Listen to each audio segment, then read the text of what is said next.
Hello, how you doing? It's me again. I thought it's been a little while, so probably about time to jump on the bike and give you an update about what's happening here on the island. There haven't been any massive steps, but there have been some interesting steps. First of all, and most enjoyably, me and the missus have finally had some time to do some fun stuff. We've obviously spent some time on a couple of beaches. Censorship forbids me from providing any footage of that just yet. We're still working on the beach bodies. We also visited Palma Cathedral at night. Pretty spectacular building that, especially at night, which I actually learned after my father took an open-top bus tour when he visited, that Palma Cathedral used to be the only one in all of Europe, I think, maybe all of the world, I'm not sure, that actually reflected off of the water at night. Like off of the sea, obviously. And then they built this great big dual carriageway in front of it, so the light doesn't reflect too well off of tarmac. So what they did was they built this little lake in front of it so that you could still get that reflective effect.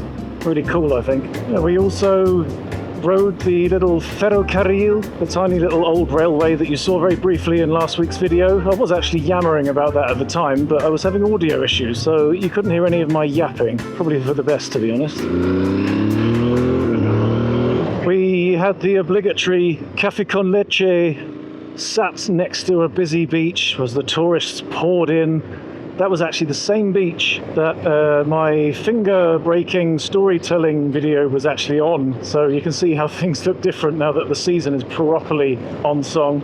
We spent some time walking around Palma, the city itself. Very beautiful place. And managed to find a very weird thing. In the most central multi-storey car park, if you go right to the top in the lift, you come out in what can only be described as ripe for a zombie film. It's a shopping centre that's completely derelict. Everything is boarded up and empty, and it is intensely creepy to be in there. And there's nothing to stop you going there. There's no barriers you have to climb through. It's just that's the way you get from the car park to the street. It's madness. We visited the caves of Arta. That was pretty impressive.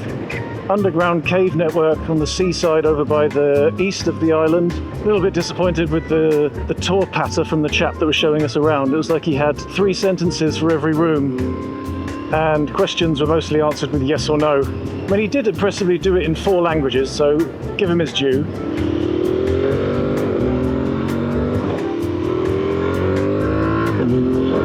This is a delightfully wriggly little street. Once again, just outside of home. But yeah, what else have we managed to do? We've discovered that the town in which we live is a thriving hub of cultural activities. It seems like every other weekend there's some kind of event on the town square. We've actually seen a couple of them.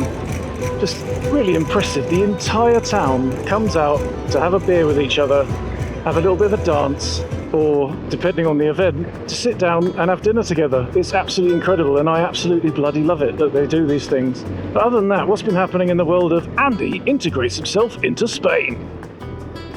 It's not a catchy title, it is a work in progress. Off you pop, love, there you go. She must be friggin' boiling. It's 31 degrees now, despite being 20 past 5 in the afternoon. So yeah, where was I? I've been trying to make moves into becoming a full-time official resident here in Mallorca and therefore in Spain. But after my extensive research, I discovered that the first step on my path was to take myself down to the town hall and register myself as a resident in the town and get myself a certificate of empadronamiento or something of that effect. So I marched along to the ayuntamiento in the town square, waited patiently as 2 other foreigners were dealing with their bureaucratic issues, only to be told by the chap in there that I was in the wrong place. So I not so triumphantly charged out of the building, round the corner and 3 doors down the street to get to the right building, where I was hoping to be able to register myself as a resident. I marched, only slightly deflated, into the second building, only to be told by no uncertain terms by the chap in there that not only had I filled in the wrong forms, and that I'd also filled in those forms wrong. It's not as easy as I thought. I couldn't register there until I had myself my green NIE card, my Nie Verde, which to me was a surprise because I was pretty sure it was the other way round, and I felt relatively well informed that it was the other way round. I needed to get the thing in the town hall to get the piece of paper to take to the other office, the foreigner's office, the extranjeria, and there I could combine that with a pile of various other paperworks, and they would give me a little green card that says I'm a resident. But no, it's completely the other way around, which is a bit disappointing because if you remember back, I hired Mallorca Solutions to get me my NIE card, and having known that I intended to stay here full-time, potentially for the rest of time, I was a little bit miffed that they didn't recommend that I skip the first step and go straight to the second step, because that's a service that they also offered. And when I explained my grievance to them, sadly, they did not see that they'd done anything wrong. So then I tackled the daunting task of trying to find out how I could go through the process myself to get this green NIE card. The first step of which was to get an appointment at the Extranjeria on the website in Spanish, with 50,000 options for various offices in the Balearic Islands and the rest of the mainland, in fact. And underneath every option for every office, another 50,000 options for what actual process you wanted to carry out. And after I was pretty sure I'd found out the right process for what I wanted to do, I tried to get an appointment. No dice, no appointments. More will be added soon. So the next day, I got up bright and early, went through the same process, selected the same system, yada yada yada. No appointments. This went on for about 2 weeks, always telling me that there were no appointments. Then I remembered back that the guy who told me I'd filled in the wrong forms wrong had also told me that I could go to Ibiza or to Mallorca and they could do the same thing for me and they were likely to be less busy. So having remembered that, quickly plugged that in, Ibiza, no appointments.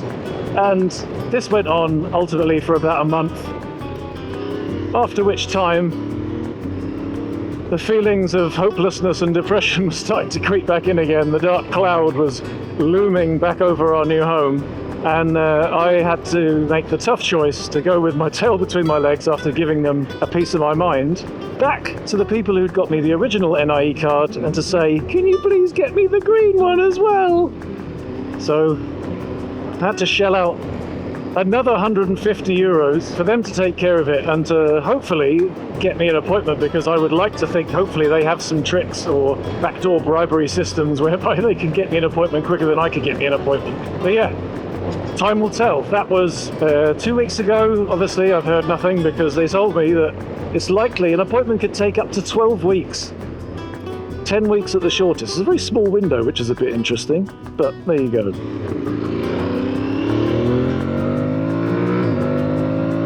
Yeah, so that's where we're at. I am still not a resident here, which means, unfortunately, I've still got a German number plate on my motorbike, and we've still got a German number plate on the car, which really isn't all that great because there's been a real wave of anti-German sentiment on the island, and even a couple of German cars have been torched recently.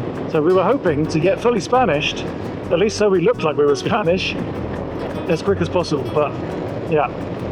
Still waiting, sadly, so I'm on standby pattern, waiting for that paperwork to come in, and then the next step is to register the bike as a Spanish bike, go through all of the process of having it tested, having it essentially imported into Spain.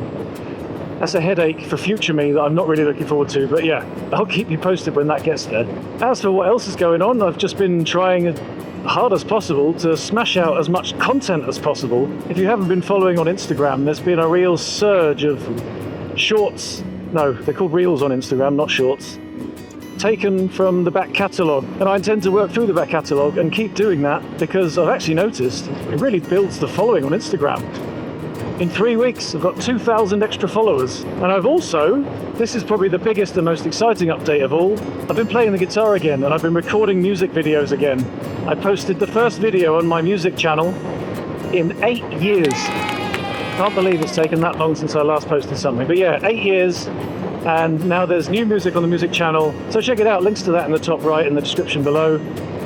Should you have a special kinky need to hear my voice in other ways, if perhaps me blathering in the helmet isn't enough for you. But yeah, what that ultimately means is the finger has reached a point where I can play the guitar again. I still have my limits. There are still some chord shapes which do kind of hurt a bit, if I'm honest. But I am being man enough to just carry on, because obviously physiotherapy normally hurts. The doctor told me that guitar playing was the best physiotherapy that I could do, so keeping the finger moving, and in fact as a result it's actually a tiny bit straighter that way. I mean, that way is still bent as shit, it's ridiculous.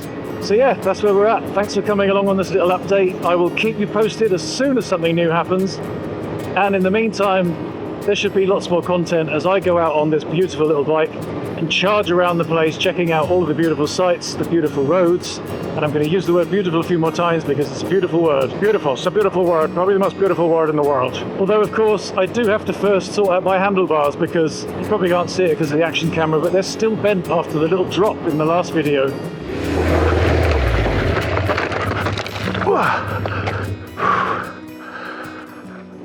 And I'm fearful that it potentially might be the bolt here between the triple tramp?